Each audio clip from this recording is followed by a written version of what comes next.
your continued viewership.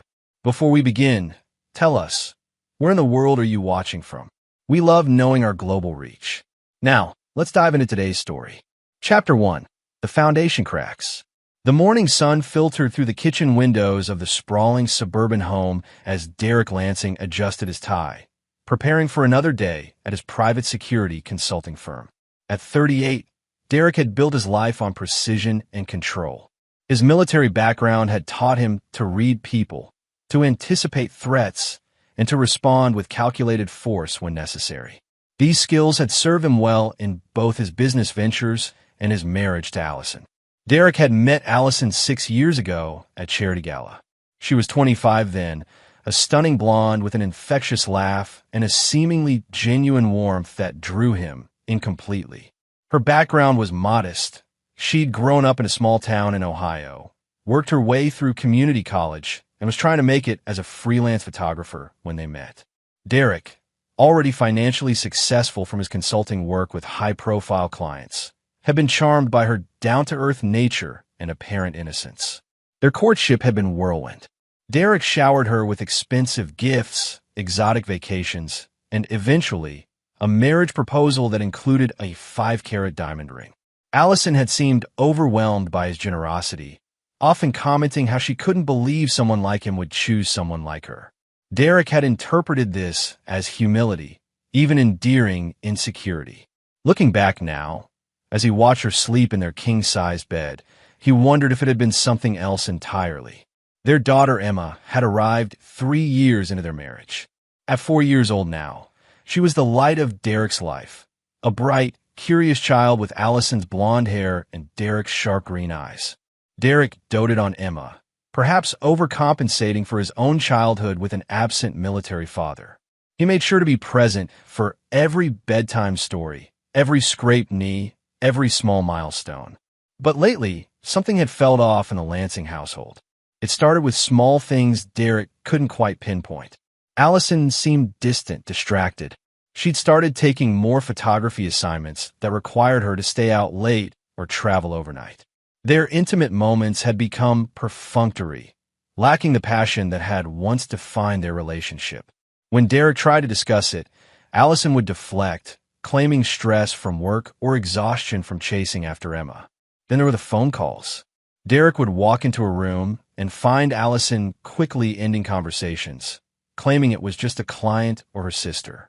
But her sister lived in Ohio and rarely called, and Derek knew enough about Allison's photography business to know that most client communications happened via email. The final red flag had been Emma's behavior. His normally cheerful daughter had become increasingly anxious and secretive.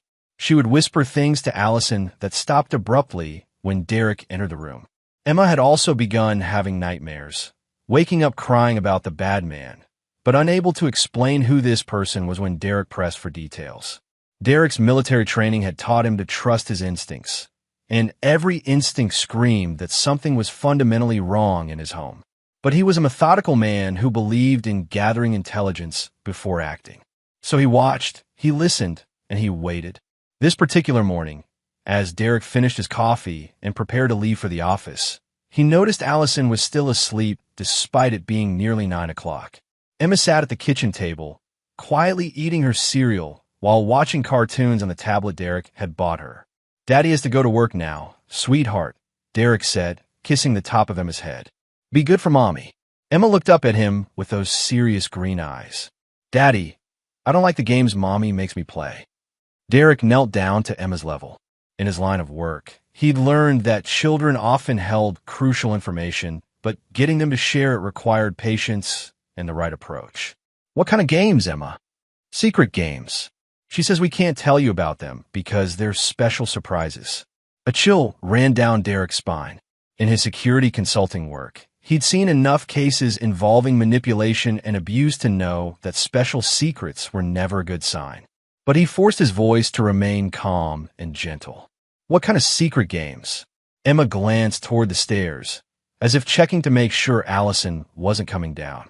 Then she leaned closer to Derek and whispered, "Sometimes she gives me special medicine to put in your food. She says it's vitamins to make you strong, but I have to be very careful and quiet about it." Derek felt his world tilt on its axis. Years of combat training kept his expression neutral, but inside, a cold fury was beginning to build.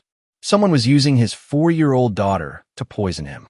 And if Allison was orchestrating this, then every assumption he'd made about his wife, his marriage, his life, was wrong. "Can you show Daddy where this special medicine is, Emma?" Emma nodded and led him to a kitchen cabinet Derek rarely opened, the one where Allison kept her vitamins and supplements. Hidden behind a bottle of prenatal vitamins from her pregnancy was a small brown vial with no label. Derek pocketed the vial without Emma seeing. His mind was already working, processing possibilities and planning his next moves. If someone was poisoning him, it explained the mysterious illnesses he'd been experiencing over the past few months, the unexplained fatigue, the occasional nausea, the general feeling of being unwell that doctors hadn't been able to diagnose. "Emma, this is very important," Derek said, his voice still gentle but serious. "From now on, you don't put anything in Daddy's food unless Daddy says it's okay. And if anyone asks you to do secret things that we can't tell other people about, you come and tell Daddy immediately. Can you do that for me?" Emma nodded solemnly. "Are you mad at me, Daddy?" Derek pulled his daughter into a fierce hug. "No, sweetheart, you're not in trouble. You were trying to help, and that makes you a good girl. But sometimes grown-ups lie to children, and that's not okay." As Derek drove to his office that morning, his mind was already shifting into the methodical, ruthless mode that had made him successful in both military operations and private security. Someone had turned his own child into an unwitting weapon against him. Someone had violated the sanctity of his home and family. And Derek Lansing was not the kind of man who forgave such transgressions. He had built his life on loyalty, trust, and the unshakable belief that family came first. If that foundation was cracked, then everything else would have to be torn down and rebuilt. And in Derek's experience, sometimes the only way to build something strong was to completely destroy what came before. Chapter 2. Derek's office occupied the top floor of a downtown building that housed his private security consulting firm, Lansing Solutions. The company specialized in corporate security, threat assessment, and discreet investigations for high-net-worth clients. Derek had built the business from the ground up after leaving the military, leveraging his special forces background and a network of contacts he developed over years of service. His assistant, Rebecca Torres, had been with him since the company's early days. A former military intelligence officer herself, Rebecca was one of the few people Derek trusted completely. She was sharp, discreet, and absolutely loyal, qualities that had served them both well in their line of work. "Cancel my appointments for today," Derek told Rebecca as he strode into the office. "I need you to run some tests on something, and I need complete privacy." Rebecca immediately recognized the tone in Derek's voice. She'd heard it before, during their military days, when a mission had taken an unexpected and dangerous turn. Without questions, she cleared his schedule and activated the office's privacy protocols, signal jammers that would block any electronic surveillance, and white noise generators that would prevent anyone from overhearing their conversations. Derek placed the small brown vial on his desk. "I need to know exactly what this is and what it does to someone who ingests it regularly in small doses." Rebecca examined the vial without touching it. "Where did this come from?" "My home. Someone's been using Emma to put this in my food." Rebecca's expression hardened. In her years working with Derek, she'd come to view his family as her own. The thought of someone using a child to poison Derek triggered the same protective instincts that had made her an exceptional soldier. "I'll have it analyzed by our lab contact. Full spectrum analysis, toxicology report, everything." "How long do you think this has been going on?" 3 months, maybe 4. "It coincides with when I started feeling off, fatigue, nausea, general malaise. Nothing severe enough to hospitalize me, but consistent enough to impact my performance."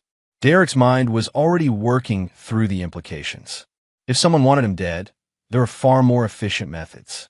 This felt more like a long-term strategy to weaken him, to make him vulnerable or dependent. But for what purpose? "I also need you to run a full background check on Allison. Everything, finances, communications, travel records, the works. I know we did a basic check before we got married, but I want you to go deeper. Look for patterns, inconsistencies, anything that doesn't add up." Rebecca nodded. "You suspect she's involved?" "I don't know what to suspect anymore. But someone with access to my house is orchestrating this, and Allison is the one who's been instructing Emma to add the substance to my food." "What about surveillance? Do you want me to set up monitoring on the house?" Derek considered this.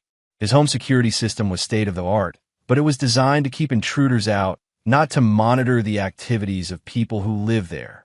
Installing covert surveillance on his own family felt like crossing a line, but then again, using his daughter to poison him had already crossed every line that mattered. "Not yet. I want to be more subtle about this. If Allison is involved in something, tipping her off too early could make things worse for Emma." The mention of his daughter refocused Derek's anger. Emma was innocent in all of this, a child being manipulated by adults who should have protected her. Whatever was happening, whatever game Allison was playing, Emma's safety was Derek's top priority. "There's something else," Derek continued. "I want you to look into any connections Allison might have that we don't know about. New friends, business associates, anyone who's entered her life recently." Rebecca made notes on her tablet. "I'll start with her phone records and social media activity. If she's communicating with someone regularly, we'll find it. Be discreet." "And Rebecca?" Derek's voice carried the weight of absolute authority. "This doesn't leave this room. Not until we know exactly what we're dealing with." After Rebecca left to begin her investigations, Derek sat alone in his office, staring out at the city below. He'd built his entire adult life around the principle that loyalty and trust were non-negotiable. In the military, betrayal meant death, not just for you, but for your entire unit. In his business, trust was the foundation that allowed clients to place their safety and security in his hands. But what happened when the betrayal came from inside your own home? Derek's phone buzzed with a text message from Allison. "Hope you're having a good day at work. Emma and I are going to the park this afternoon. Love you." He stared at the message for a long moment. How many times had Allison sent him similar texts while she was orchestrating his slow poisoning? How many times had she kissed him goodbye in the morning while knowing she was systematically weakening him? Derek deleted the message without responding. Until he knew the full scope of what he was dealing with, every interaction with Allison would be a performance. And Derek had learned long ago that the best way to gather intelligence on an enemy was to let them believe they still held the advantage. His desk phone rang, interrupting his thoughts. Rebecca's voice came through the secure line. "Derek, I've got preliminary results on the substance. You need to see this right away." 20 minutes later, Rebecca placed a detailed toxicology report on Derek's desk. The results were both shocking and illuminating. "It's a compound called thorazine, mixed with small amounts of lithium," Rebecca explained. "In therapeutic doses, it's used to treat severe psychiatric conditions. But in the concentrations found in your sample, administered regularly over time, it would cause exactly the symptoms you've been experiencing: fatigue, cognitive impairment, general physical weakness." Derek studied the report. "Someone's been chemically restraining me. That's exactly what this is. Look at this." Rebecca pointed to a section of the report. "The mixture is precise, calculated to keep you functional but diminished. This is an amateur hour. Whoever prepared this knows what they're doing. How long would it take for me to recover full capacity if I stopped ingesting it? With your physical condition and metabolism, maybe 2 to 3 weeks for complete clearance, but you'd start feeling improvements within a few days." Derek felt a cold satisfaction. Knowing what had been done to him was the first step in undoing it. But more importantly, the sophistication of the poisoning suggested this wasn't just Allison acting alone. Someone with medical or pharmaceutical knowledge was involved. "What about the background check on Allison?" Rebecca's expression grew grim. "That's where things get really interesting. I found some discrepancies in her personal history that we missed the first time around." She placed a file on the desk. "Remember how she told you she grew up in Ohio and came to the city to pursue photography? Well, there's a 2-year gap in her history that she never accounted for. No employment records, no address listings, no social media activity. It's like she disappeared for 24 months before she met you." Derek opened the file and began reading. The woman he'd married, the mother of his child, had essentially been a ghost for 2 years before entering his life. And now she was poisoning him with the help of someone who had advanced pharmaceutical knowledge. There's more, Rebecca continued. I cross-referenced her recent communications and found a pattern. She's been in regular contact with someone using an encrypted messaging app. The contact uses the name Dr. Ray, and they've been communicating almost daily for the past 6 months. Derek looked up from the file. Dr. Ray, I'm still working on identifying him, but based on the timing and the sophistication of the poisoning compound, I think we've found our chemist. Derek leaned back in his chair, processing the information. His wife was not who she claimed to be. She was involved with someone who had medical knowledge. And together, they had been systematically poisoning him for months while using his own daughter as their delivery method. The betrayal cut deeper than any physical wound Derek had ever sustained.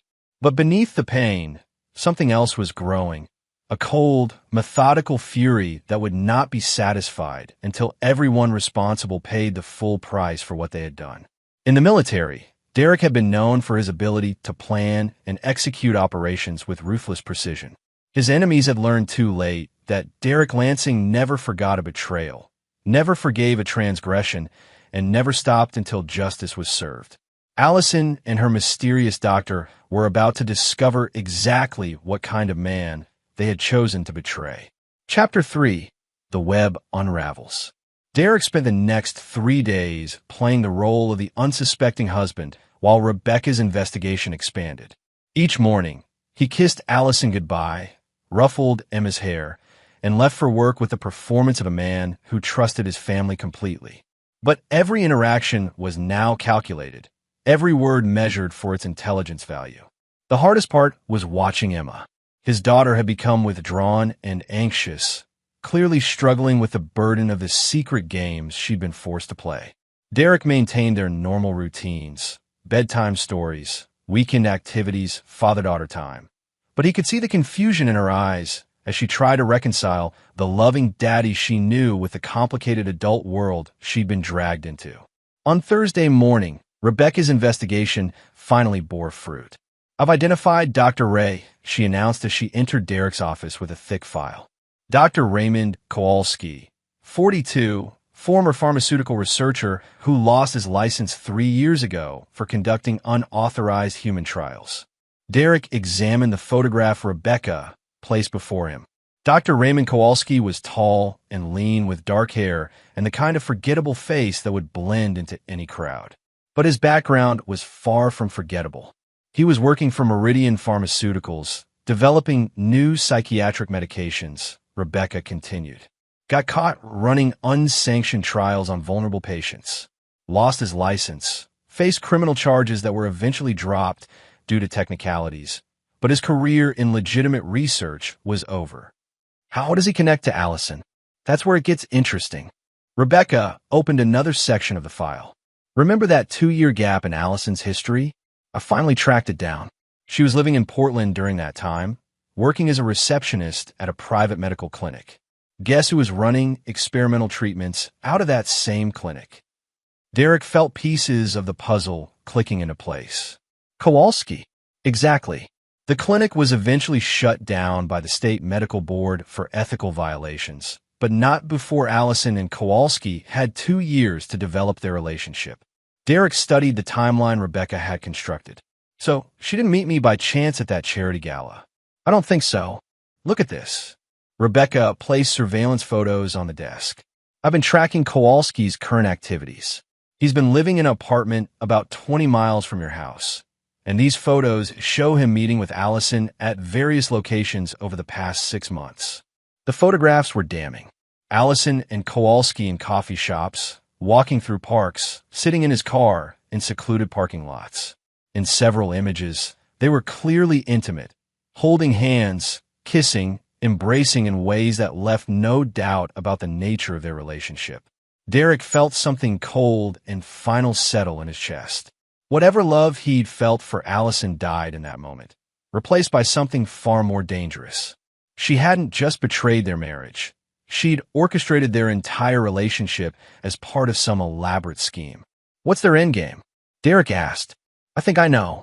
Rebecca placed insurance documents on the desk.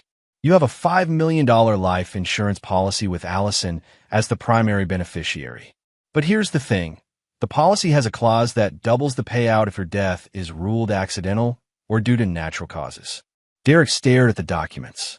He'd purchased the insurance policy shortly after Emma was born, wanting to ensure his family would be financially secure if something happened to him. It had seemed like a responsible decision at the time. They're not trying to kill me quickly, Derek realized. They're planning to make it look like a gradual decline in health, maybe a heart attack or stroke brought on by the stress of the medication. $10 million with no questions asked. That's my assessment. The poisoning has been designed to weaken your cardiovascular system over time. A few more months of this, and you could have a completely natural-looking cardiac event. Rebecca placed one final document on the desk. There's something else. I've been monitoring Allison's financial activity. She's been making regular transfers to an offshore account. Small amounts that wouldn't trigger automatic reporting, but they add up to nearly $50,000 over the past year. Derek examined the financial records. The money was coming from their joint account, funds that he'd earned through his business and investments. Allison had been systematically stealing from him while poisoning him and planning his death. I also found this. Rebecca handed him a printed email exchange between Allison and Kowalski. They've been discussing accelerating their timeline. Apparently, they're getting impatient. Derek read the emails with growing fury. The messages revealed the cold calculation behind their plan. Allison discussed Derek's declining health with clinical detachment, while Kowalski provided guidance on adjusting the dosage to speed up the process.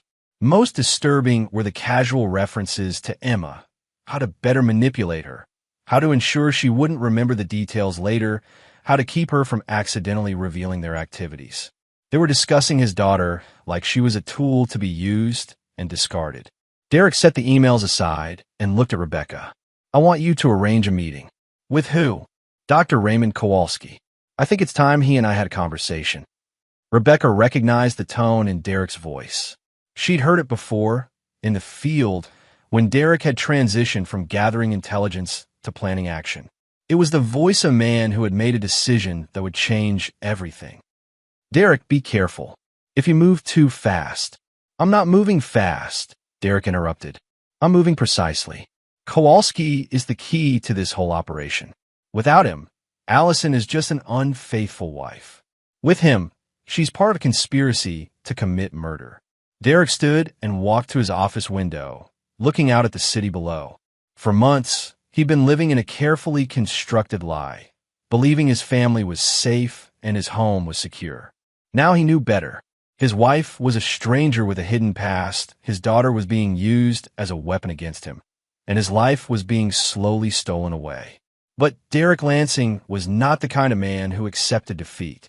He'd built his career on identifying threats and neutralizing them with extreme prejudice. The fact that this particular threat came from inside his own home only made his response more personal, more complete. Set up the meeting for tomorrow night, Derek told Rebecca. Somewhere private where we won't be interrupted. What are you planning? Derek turned from a window, and Rebecca saw something in his eyes that reminded her why Derek had been such an effective soldier. It was the look of a man who had identified his enemies and was prepared to do whatever was necessary to eliminate them.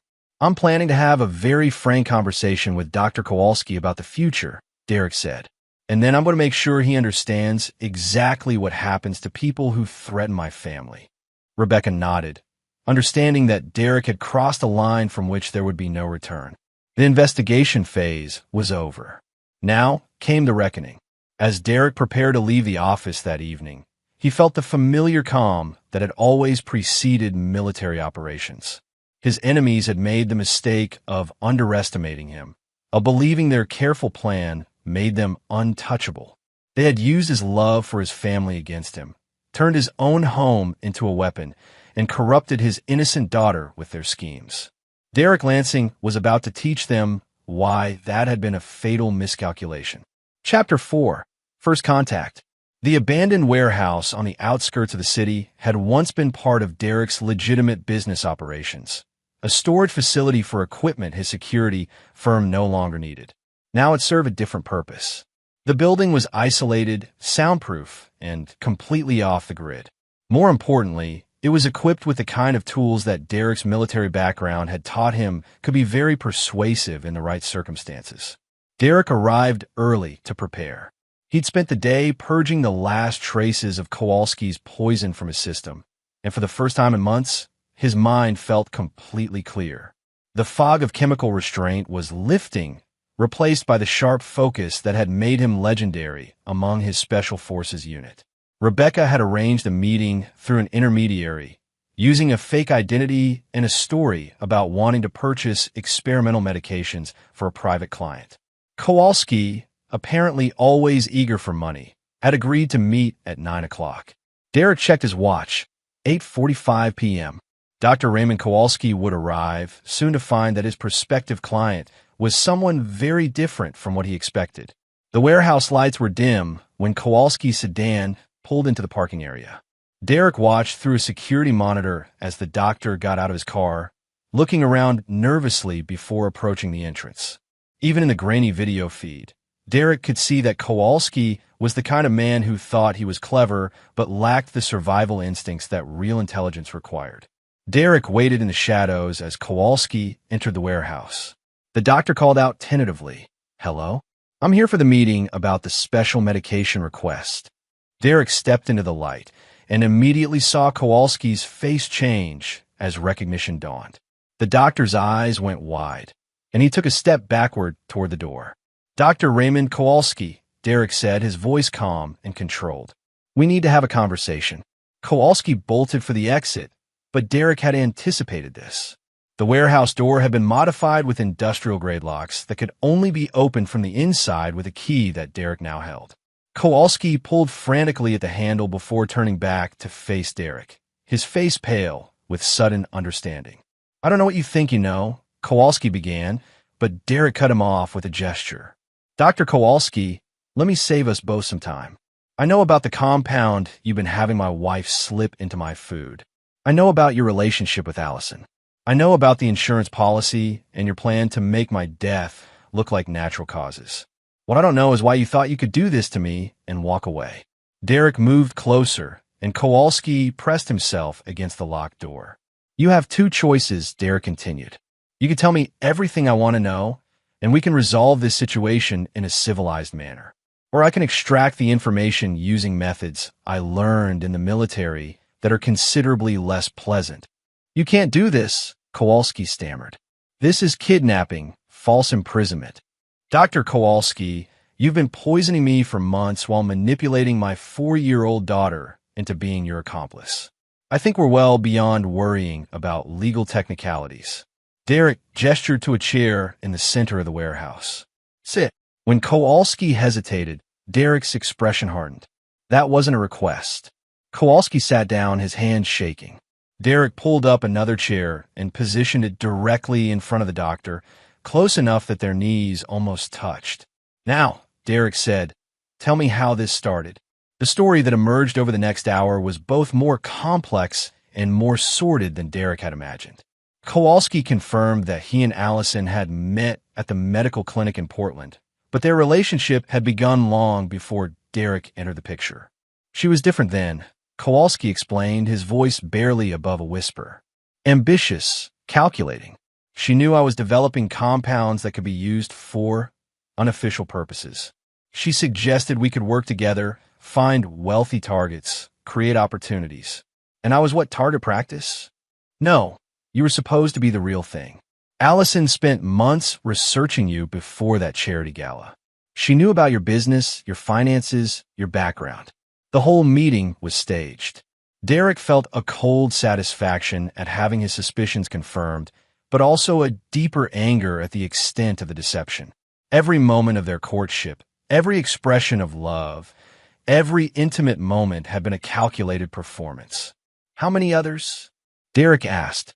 Kowalski's face went even paler. "What do you mean? How many other marks have you and Allison targeted?" The silence stretched for nearly a minute before Kowalski finally answered.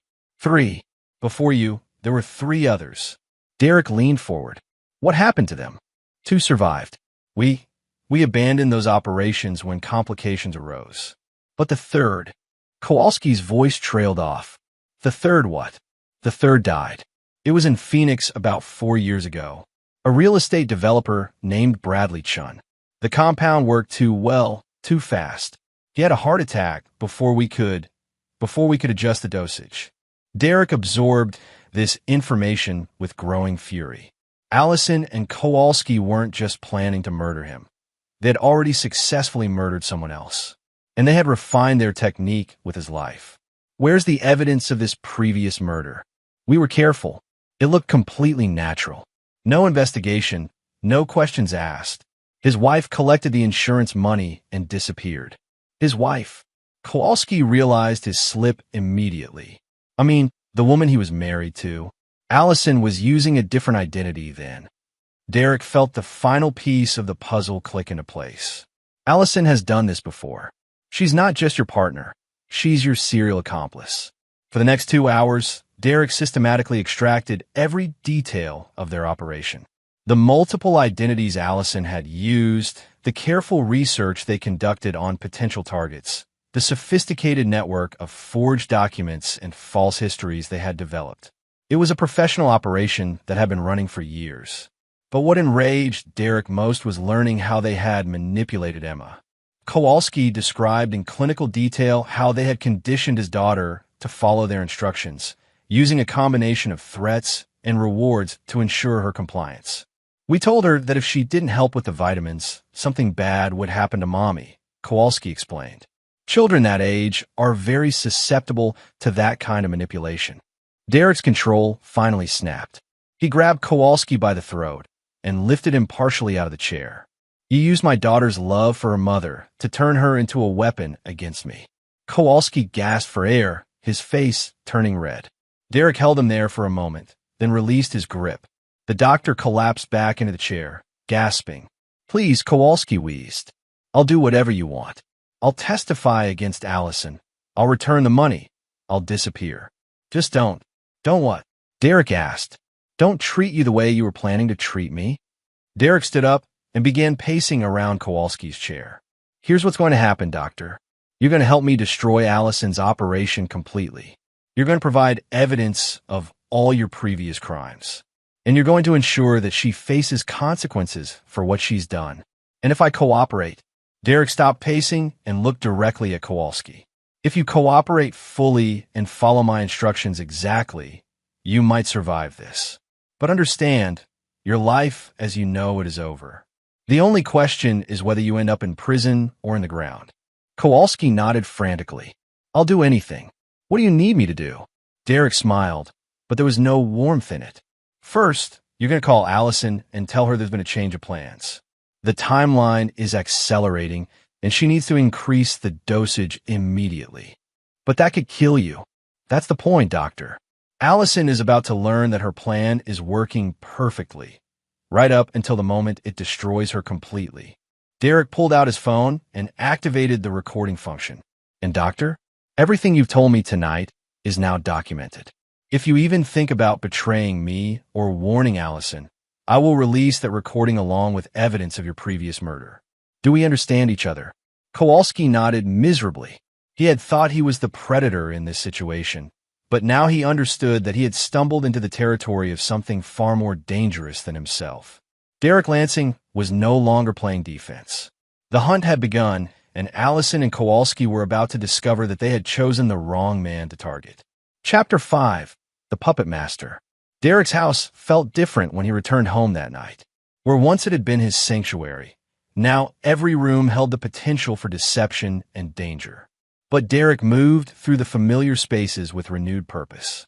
He was no longer the victim of Allison's scheme. He was the architect of her downfall. Allison was in the living room, curled up on the couch with a glass of wine, scrolling through her phone. She looked up when Derek entered, offering the same warm smile that had once made his heart race and now filled him with cold calculation. How was your day? She asked, the picture of domestic innocence. Productive, Derek replied, settling into his usual chair. Very productive. They made small talk about Emma's day, weekend plans, and the mundane details of married life. Derek played his part perfectly, but internally he was cataloging every lie, every manipulation, every false gesture of affection. Allison had no idea that her carefully constructed world was about to collapse around her. His phone buzzed with a text message. Kowalski, following Derek's instructions, called. Told her timeline accelerated. She's excited about increased dosage. Meeting tomorrow to discuss final phase. Derek deleted the message and looked up to find Allison watching him. Work? She asked. Just Rebecca, confirming some appointments for tomorrow. Derek excused himself to check on Emma, who was already asleep. Standing in his daughter's doorway, watching her peaceful face in the soft glow of her nightlight, Derek felt the full weight of his responsibility. Emma was the innocent victim in all of this, and ensuring her safety was paramount to everything else he was planning. The next morning brought phase 2 of Derek's plan. He kissed Allison goodbye, as usual, but instead of going to the office, he drove to a discreet location where Rebecca was waiting with a surveillance van. Kowalski's meeting with Allison at 10 a.m., Rebecca reported. Coffee shop on 5th Street. We'll have full audio and video coverage. Derek settled in to watch the monitors as his wife met with her accomplice. The coffee shop was busy enough to provide cover, but quiet enough for their recording equipment to capture clear audio. When Allison arrived, she looked radiant. The prospect of accelerating Derek's death had apparently put her in an excellent mood. Kowalski, in contrast, looked haggard and nervous. Derek's conversation with him had clearly left an impression. You look tired, Ray, Allison observed as she sat down. Everything okay? Just anxious to finish this, Kowalski replied, following Derek's script. The waiting is getting to me. Derek watched as Allison reached across the table and squeezed Kowalski's hand. Soon, baby. Very soon. Derek's been looking worse every day. Whatever you've been giving me is working perfectly. About that, Kowalski said, I think we need to increase the dosage again. Double it. Allison frowned. Isn't that risky? We don't want to be obvious. I've been running calculations. His system has built up a tolerance.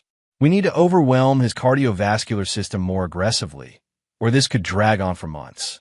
Derek listened to them discuss his murder with the casual tone of people planning a vacation.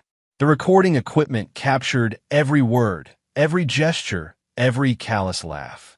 By the time the meeting ended, Derek had enough evidence to destroy both of them in court. But Derek wasn't planning to rely on the courts. That afternoon, Derek implemented Phase 3. Using his security company's resources, he began systematically dismantling the infrastructure of Allison and Kowalski's operation. Bank accounts were traced and frozen. False identities were exposed and reported to authorities. The network of contacts they had used for previous crimes was mapped and documented. Rebecca coordinated with law enforcement contacts Derek had cultivated over the years. By evening, arrest warrants had been quietly prepared for both Allison and Kowalski, based on evidence of their previous murder in Phoenix and the ongoing attempt on Derek's life. But Derek had no intention of letting them be arrested. Prison was too clean, too civilized for what they had done. They had violated his family, used his daughter as a weapon, and planned his murder with cold calculation. They deserved something more personal, more final. That evening, Derek put Phase 4 into motion. He arrived home to find Allison in the kitchen, preparing dinner with unusual enthusiasm. Emma was at the table, coloring in a book, looking up occasionally with anxious glances at her mother. You seem happy tonight, Derek observed. Just feeling optimistic about the future, Allison replied, stirring something into the sauce for the pasta she was making. Derek watched her add what he knew was a lethal dose of Kowalski's compound to his dinner. She was literally trying to kill him while humming cheerfully and chatting about their weekend plans. Emma, sweetheart, Derek said, why don't you go wash your hands for dinner? After Emma left the room, Derek moved behind Allison at the stove. I know what you're doing, he said quietly. Allison tensed but didn't turn around. I don't know what you mean. I know about Dr. Raymond Kowalski. I know about Phoenix and Bradley Chun. I know about the compound you've been putting in my food for months. I know everything, Allison. Allison slowly turned to face him, and Derek saw her expression transform from confusion to calculation to something approaching admiration. How long have you known? She asked. Long enough to plan your complete destruction. Allison laughed, a sound without warmth or humor. You always were thorough, Derek. I'll give you that. But what exactly do you think you can do about it now? That depends on you, Derek replied. You have one choice to make, and everything else follows from that decision. What choice? Derek stepped closer, close enough that only she could hear his words. You can disappear tonight, leave Emma, and never contact us again, and I'll let you run. Or you can stay and face the consequences of what you've done. And if I choose to run, you'll spend the rest of your life looking over your shoulder, never knowing when I'll decide that running wasn't enough punishment for what you did to my daughter. Allison studied Derek's face, and for the first time since he'd known her, he saw genuine fear in her eyes. She was finally understanding that the man she'd been slowly poisoning was far more dangerous than she had realized. And if I stay? Derek's smile was cold and final. If you stay, Allison, you'll discover exactly what happens to people who threaten my family. And I promise you, it won't be quick or clean or civilized. The sound of Emma's footsteps returning from the bathroom broke the tension. Allison glanced toward the hallway, then back at Derek. I need time to think, she said. You have until midnight, Derek replied. After that, the choice gets made for you. Derek spent the evening playing with Emma, reading her stories and maintaining the facade of normalcy, while Allison retreated to their bedroom.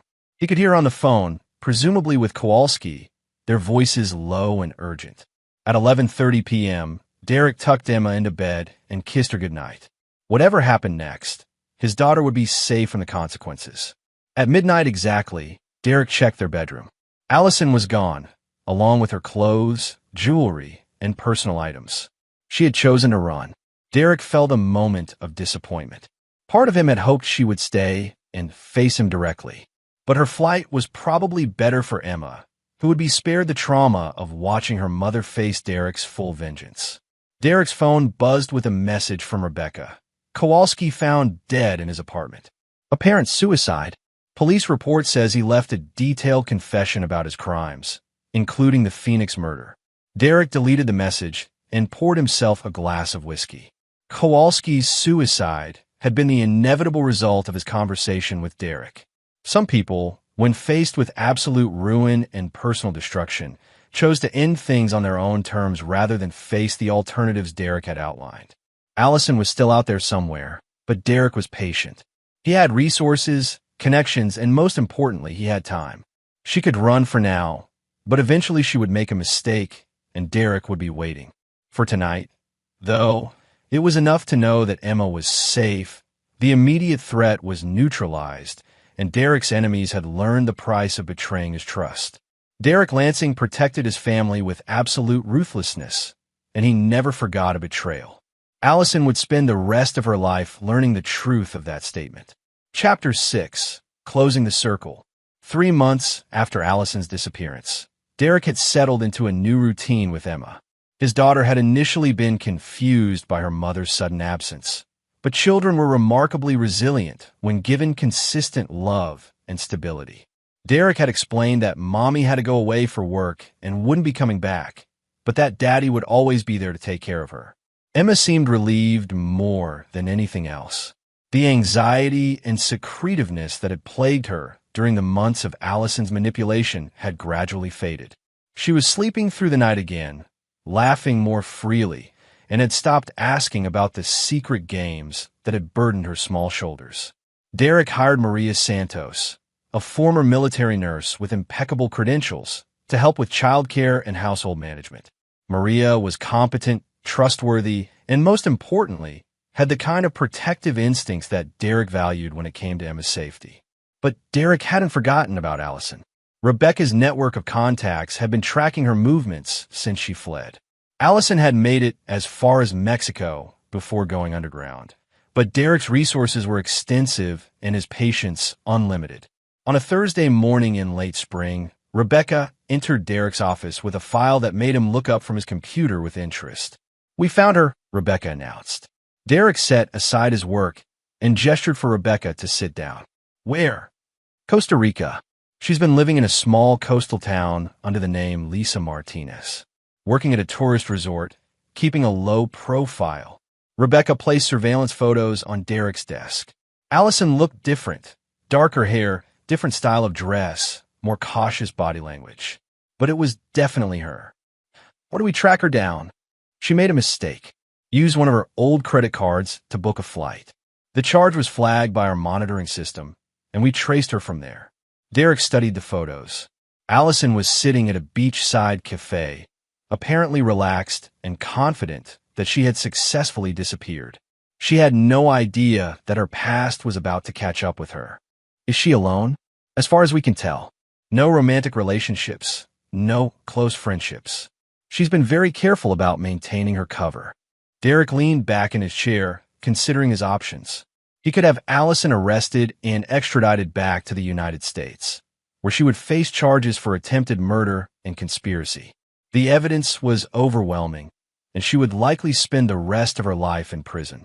But prison felt inadequate for what she had done. Allison had violated his trust, used his daughter as a weapon, and planned his murder with cold calculation. She deserves something more personal, more final.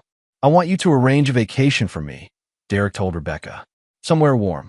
Costa Rica sounds nice this time of year. Rebecca nodded, understanding Derek's intentions without needing explicit details. What about Emma? Emma will stay here with Maria. This is something I need to handle personally. Derek spent the next week making careful preparations. He arranged for extended childcare for Emma, cleared his business schedule, and made sure his affairs were in order. He also made certain discreet purchases through contacts who didn't ask questions about the tools Derek requested. The flight to Costa Rica was uneventful. Derek traveled under his own name. There was no need for deception at this stage. He checked into a resort about 30 miles from where Allison was living, rented a car, and began his final surveillance. For 3 days, Derek watched Allison's routine. She worked the morning shift at the resort restaurant, spent afternoons reading on the beach, and evenings alone in her small apartment. She seemed genuinely at peace, apparently believing she had successfully escaped the consequences of her actions. On the fourth night, Derek made his move. Allison's apartment was on the second floor of a modest building overlooking the beach. The security was minimal, a simple lock that Derek bypassed in less than 30 seconds. He waited in the darkness of her living room as she returned from her evening walk. Allison turned on the lights and froze when she saw Derek sitting calmly in her chair. "Hello, Allison," Derek said. "We need to finish our conversation." Allison's hand moved toward her phone, but Derek shook his head. "I've already disabled the cell towers in this area. No one can help you now. How did you find me?" "You used a Morrison credit card to book your flight out of Mexico. After that, it was just a matter of patience and resources." Allison sat down heavily on her couch, suddenly looking much older than her years. "What do you want, Derek?" "I want you to understand the full consequences of what you did to my family." Derek stood up and moved to the window, looking out at the moonlit beach. "You know, I could have had you arrested months ago. The evidence against you is overwhelming. Phoenix police have reopened the Bradley Chin case based on Kowalski's confession. You're wanted for murder in 4 states. Then why didn't you?" Derek turned back to face her. "Because prison would have been too easy. You would have served your time, maybe gotten out in 20 years, and moved on with your life. That felt insufficient for someone who used my 4-year-old daughter as a weapon." Allison's face went pale. "I never wanted to involve Emma. That was Ray's idea. Don't lie to me, Allison. I have recordings of your conversations. You discussed manipulating Emma like she was a piece of equipment." Derek moved closer, and Allison pressed herself back into the couch. "You destroyed my family, violated my trust, and tried to murder me for money. But worse than all of that, you corrupted my innocent daughter and turned her into an accomplice to your crimes. What are you going to do?"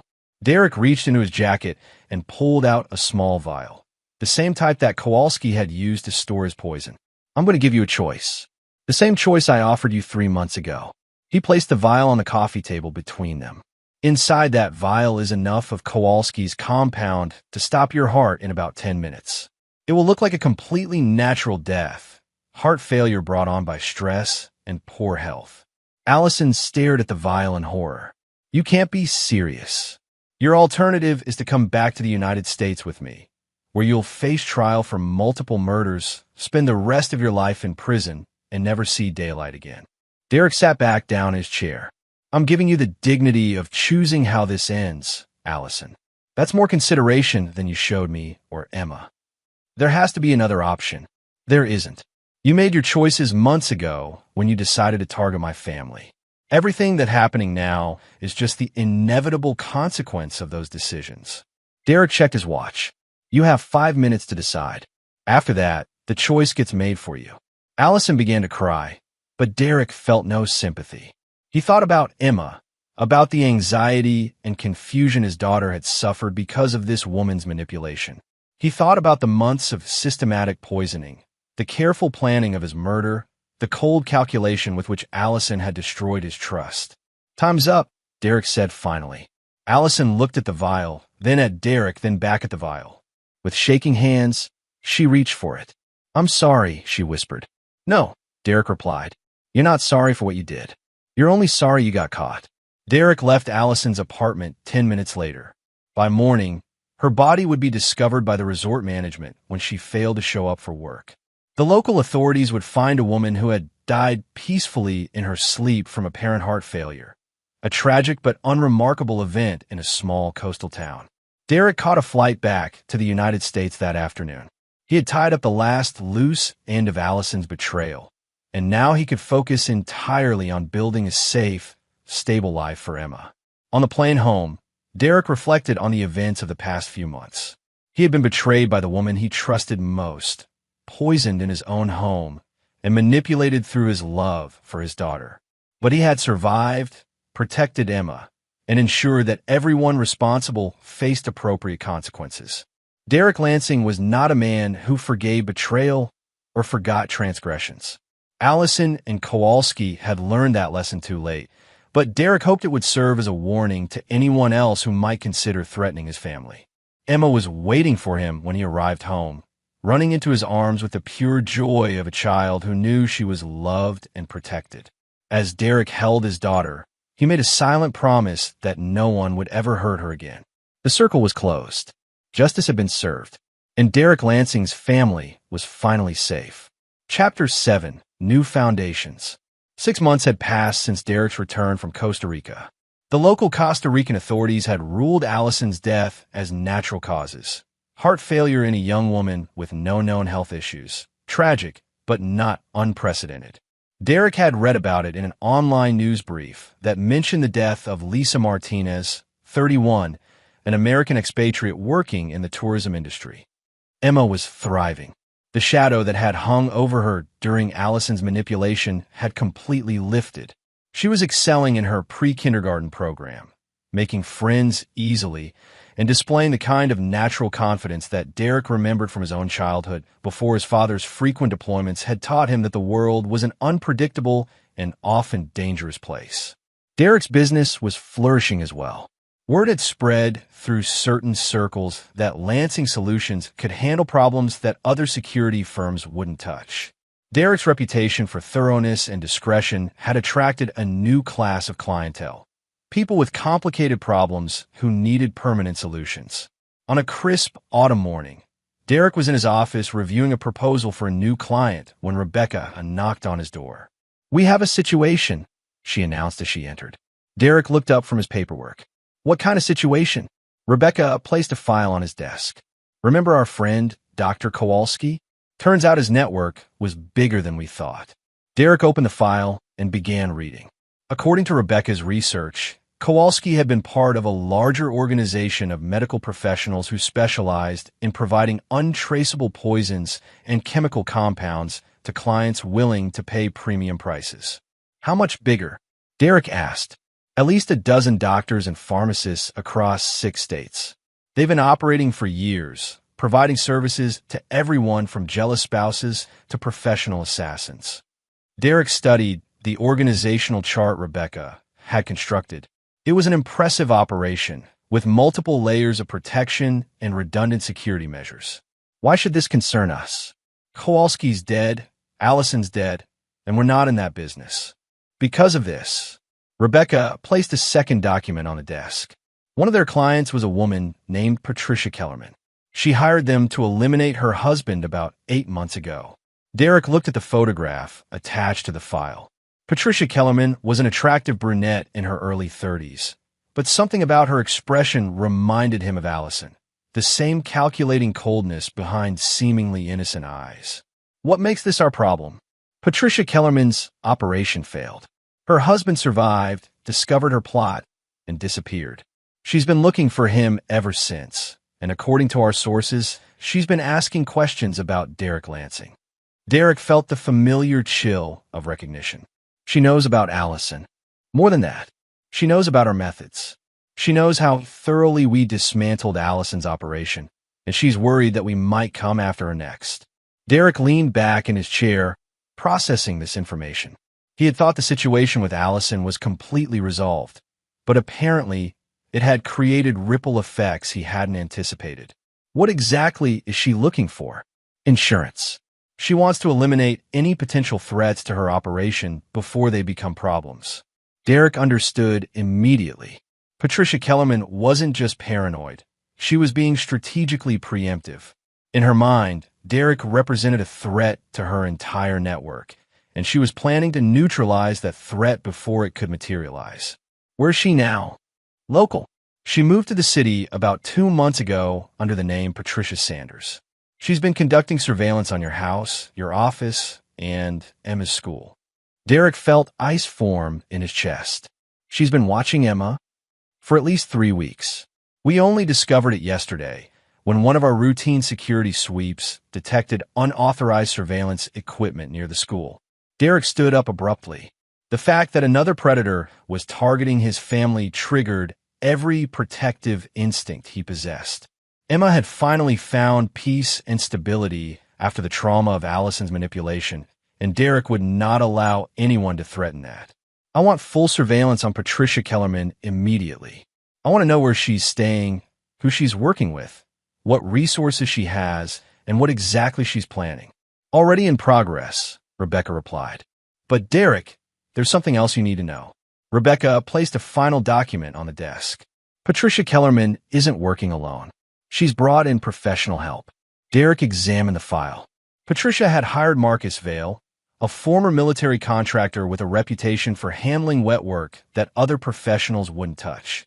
Vale was expensive, effective, and absolutely ruthless. Vale specializes in making problems disappear completely, Rebecca explained. His preferred method is to eliminate entire families, making it look like random violence or home invasions gone wrong. Derek studied Vale's photograph, a nondescript man in his 40s who looked like he could be an accountant or insurance salesman.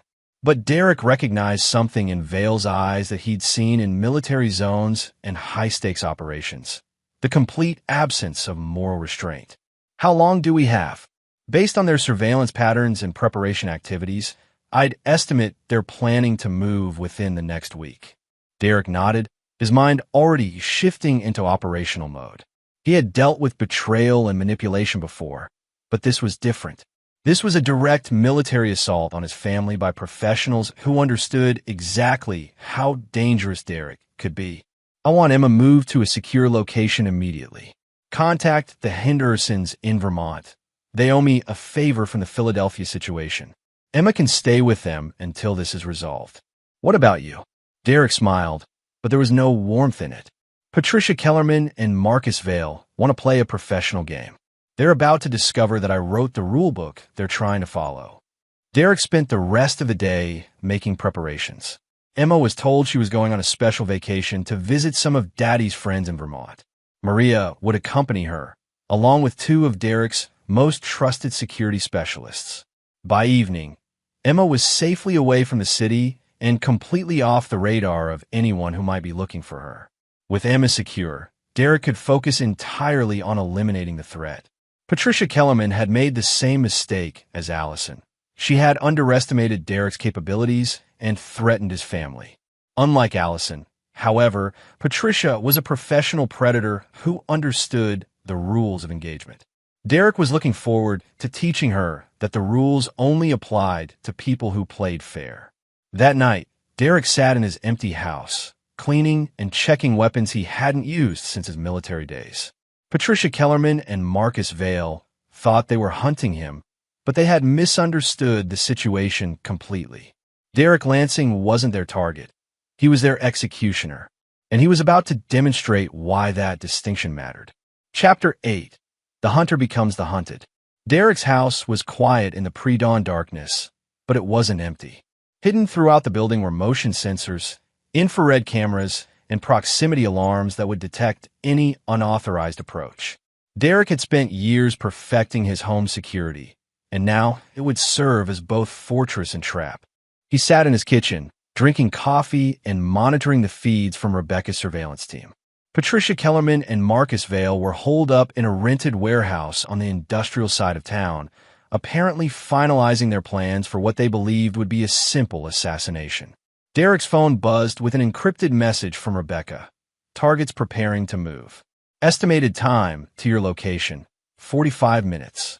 Derek finished his coffee and began his final preparations. He had chosen to face Patricia and Vale in his own home for strategic reasons. The house was familiar territory that he could control completely, and more importantly, it would send a message about the consequences of threatening his family. Derek changed into dark tactical clothing and checked his equipment one final time. He had positioned himself to have multiple escape routes, superior firepower, and the advantage of knowing every corner of the battlefield. Patricia and Vale were skilled professionals, but they were walking into Derek's domain.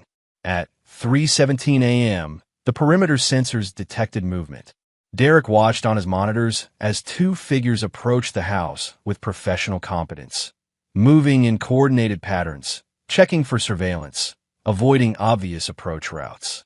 Marcus Vale was leading, with Patricia following about 20 meters behind. Derek had to admit they were good.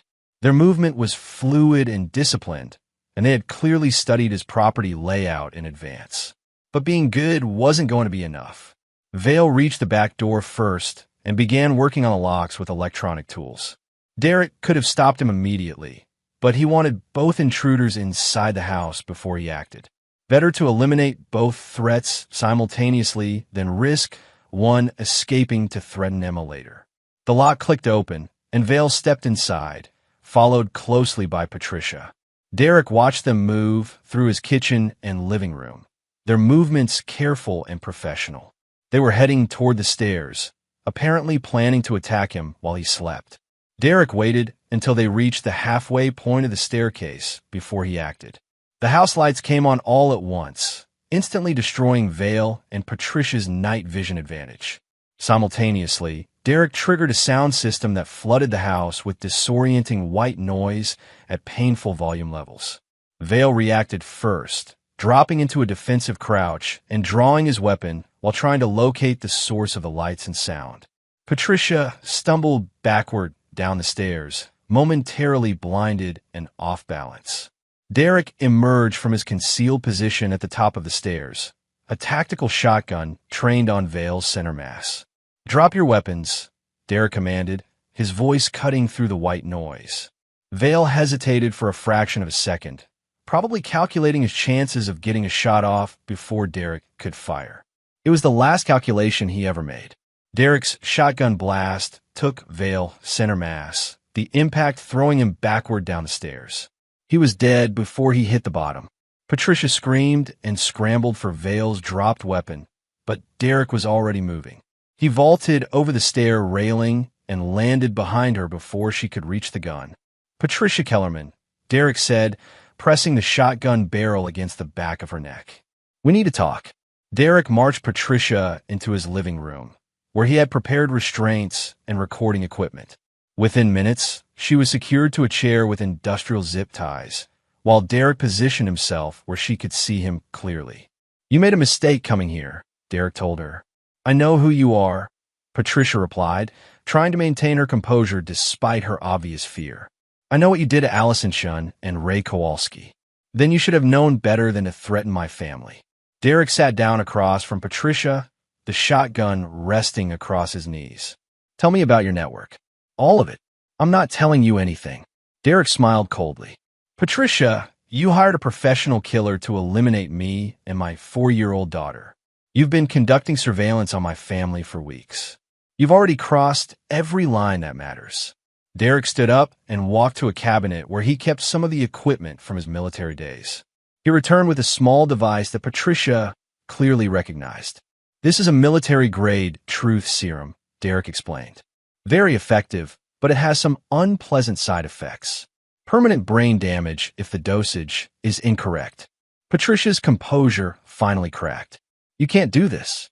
This is America, not some third-world battlefield. You forfeited any claim to civilized treatment when you decided to target my daughter, Derek replied. Now, let's try this again. Tell me about your network.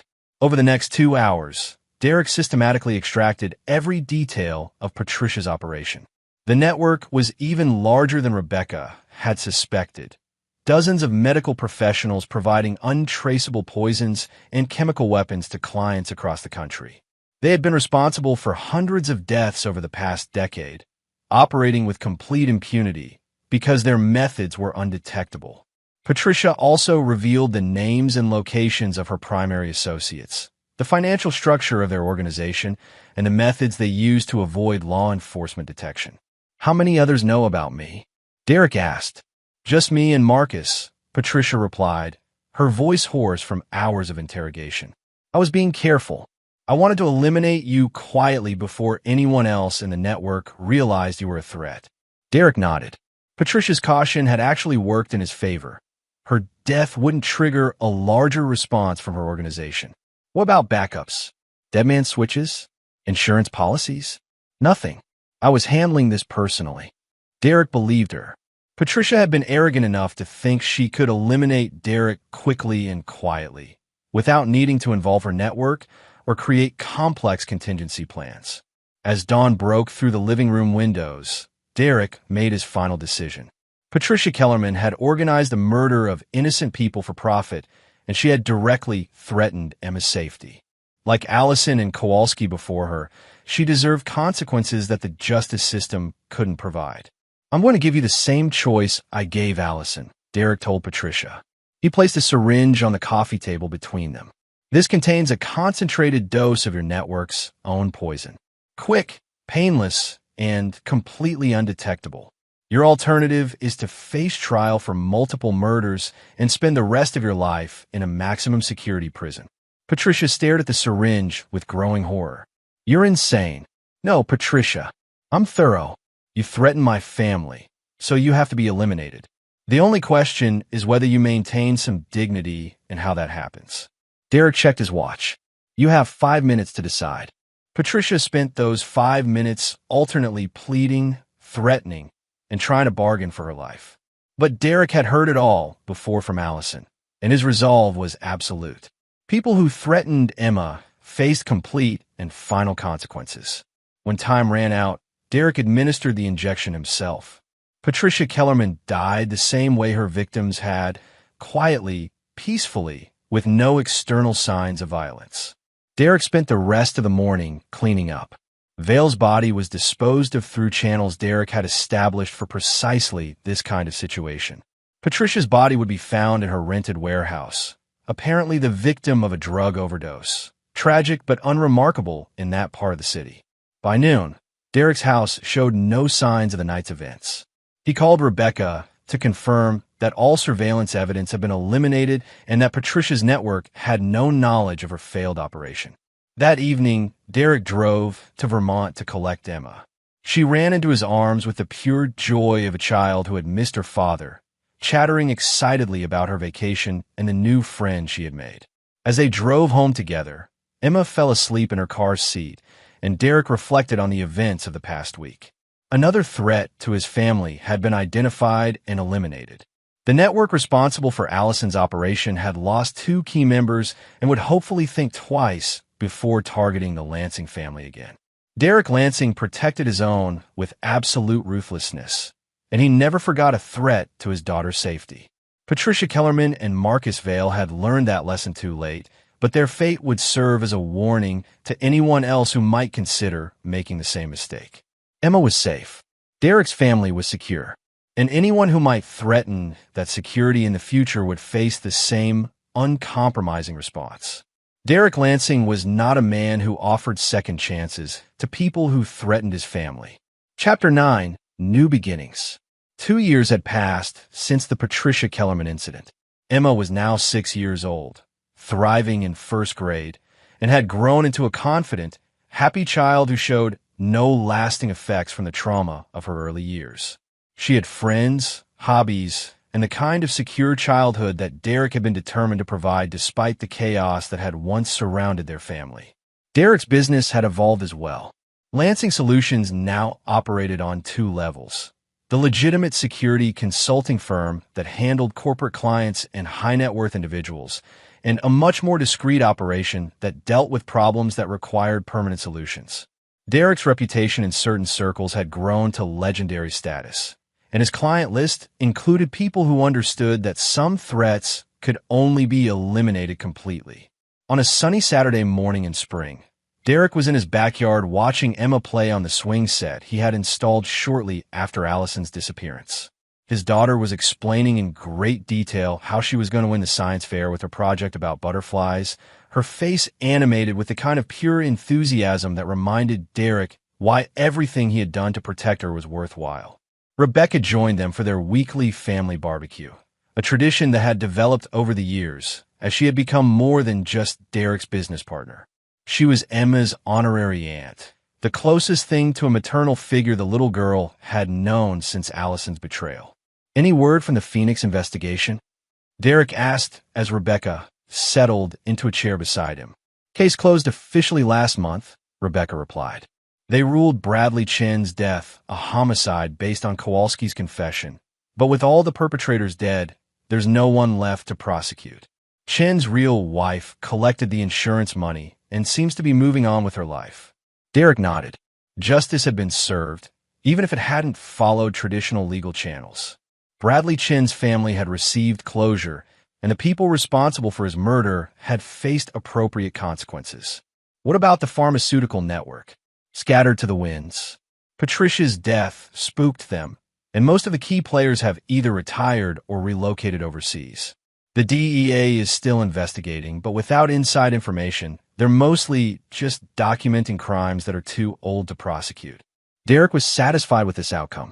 He hadn't set out to destroy the entire network, just to eliminate the specific threats to his family. The fact that his actions had disrupted a larger criminal organization was a beneficial side effect, but not his primary goal. Emma ran over to them, breathless from playing. "Daddy, can we get ice cream after lunch?" "Of course, sweetheart. But first you need to eat your vegetables." Emma wrinkled her nose but nodded, running back to her swing set with the kind of energy that only 6-year-olds possessed. "She's remarkable," Rebecca observed. After everything she went through with Allison, most children would have lasting trust issues. But Emma seems completely resilient. Derek watched his daughter play, feeling the familiar surge of protective love that had driven every decision he had made over the past 3 years. Children are stronger than we give them credit for, and Emma knows she's safe now. That makes all the difference. As the afternoon progressed, Derek found himself reflecting on the journey that had brought them to this point. He had discovered betrayal in his own home, faced threats from multiple enemies, and been forced to make decisions that had permanently changed him. But through it all, his primary focus had remained constant, protecting Emma and ensuring her safety and happiness. Derek had learned that the world was full of predators who viewed other people as tools to be used or obstacles to be eliminated.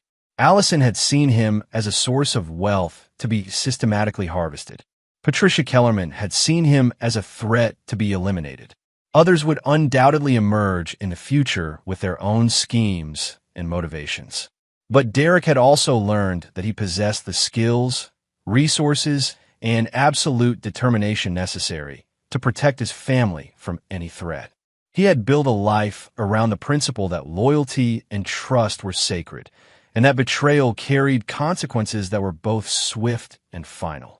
That evening, after Emma had gone to bed, Derek and Rebecca sat on the back porch, enjoying the quiet of the suburban neighborhood. "Do you ever regret how things turned out?" Rebecca asked. Derek considered the question carefully. "I regret that Emma had to experience trauma because of Allison's choices. I regret that I didn't see through Allison's deception earlier. But I don't regret the way I handled the threats to my family. Even the extreme measures, especially the extreme measures. Rebecca, Allison was planning to murder me and leave Emma orphaned. Patricia Kellerman was planning to kill both of us. These weren't people who could be reasoned with or reformed. They were predators who had to be stopped permanently. Derek looked out at his peaceful backyard, where Emma's toys were scattered on the grass and her bicycle was parked by the garage. I built this life for Emma. I'll do whatever is necessary to protect it. Rebecca nodded, understanding Derek's perspective completely. She had seen enough of the world's darkness to know that sometimes violence was the only language that predators understood. "What's next?" she asked. "Next, we continue building the life Emma deserves. We keep the business growing, we maintain our security, and we deal with problems as they arise." Derek stood up and checked the locks on the back door, a habit that had become automatic since the early days of Allison's betrayal. But mostly, we focus on the positive. Emma's science fair is next week, and she's convinced her butterfly project is going to change the world. Rebecca laughed. She probably will change the world. Children who grow up knowing they're completely protected and unconditionally loved have a way of accomplishing extraordinary things. As Derek performed his nightly security check of the house, he felt the satisfaction that came from knowing his family was safe.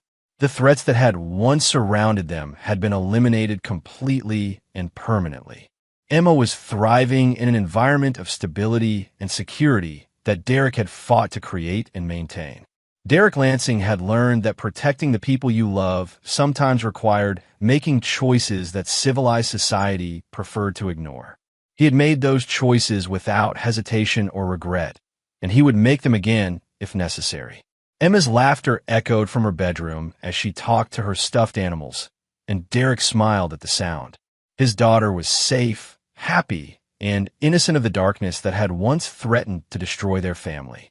Derek had faced betrayal, eliminated threats, and built something pure and good from the ashes of deception.